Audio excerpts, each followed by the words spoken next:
On est au bord de la rivière Ouvèze, bien évidemment, et cette rivière qui constitue un atout extrêmement important, eh bien, on la chouchoute, on la bichonne et on l'entretient.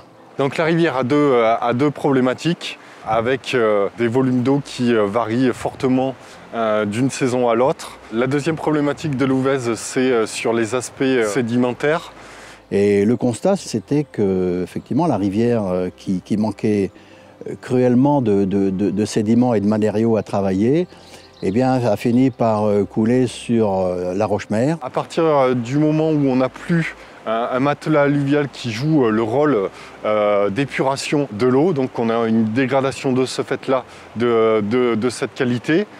On a une diminution des caches pour les poissons ou pour les macro-invertébrés, et on a aussi d'autres phénomènes de déchaussement de l'ensemble des ouvrages hydrauliques, voire routiers. Il a été à un moment donné décidé de permettre à la rivière de retrouver effectivement sa fonction d'antan. L'objectif du projet, c'était de recréer un matelas alluvial. Ça nous a amené à innover et à mettre en place plus ou moins un projet pilote, notamment à l'échelle nationale française. On s'est appuyé sur des analyses diachroniques de photos aériennes pour voir quel était le lit dès 1948. Il faut s'imaginer que ce projet est de grande ampleur. Sur à peu près 1 km, on a remobilisé 30 000 m3 de matériaux qu'on a régalés sur le nouveau lit créé. Au niveau de la population, d'abord, il y a eu une certaine incompréhension. Il a fallu aussi développer une pédagogie de proximité à destination des habitants qui, eux, vivent continuellement auprès de cette rivière, qui la connaissent depuis longtemps, qui avaient passé leur enfance avec des souvenirs. Il a fallu effectivement rendre le projet acceptable. Sur le projet en question, on avait la chance d'avoir la présence d'un castor. Et ce castor, je veux dire, a été une source de difficulté, mais incommensurable. Et puis ensuite, effectivement, il a fallu organiser les choses autour du castor.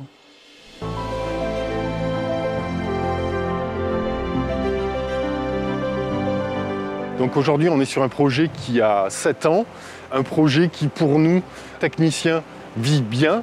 La rivière, petit à petit, a repris l'aspect que nous avions envisagé. Et aujourd'hui, on note des effets bénéfiques pour le milieu, c'est-à-dire qu'on a la présence d'un matelas alluvial qui joue son rôle d'épuration des eaux, mais aussi de support à la vie aquatique en général. Si on regarde simplement un indicateur que sont les macro-invertébrés, on est passé à l'époque, avant la réalisation du projet, un indicateur moyen à aujourd'hui un indicateur de très bonne qualité. La clé essentielle, je crois, et absolument indispensable, c'est la concertation. C'est-à-dire qu'il faut amener l'ensemble des partenaires autour de la table, et à partir de là, tout devient plus simple. Donc oui, on est plutôt satisfait de cette réalisation. Et d'ailleurs, je veux dire, on envisage de la reproduire, pas tout à fait à l'identique, mais sur un tronçon supérieur, dans le même état d'esprit.